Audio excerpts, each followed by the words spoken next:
పేద వృద్ధులకు పెన్షన్ ఇచ్చి వాళ్ళ చిరునవ్వై వెలిగింది.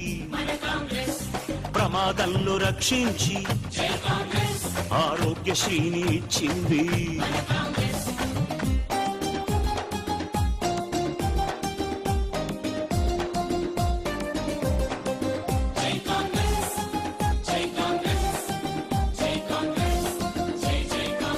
దీన జనులందరి శ్రేయస్సుకు అభయ హస్తాన్ని అందించెను.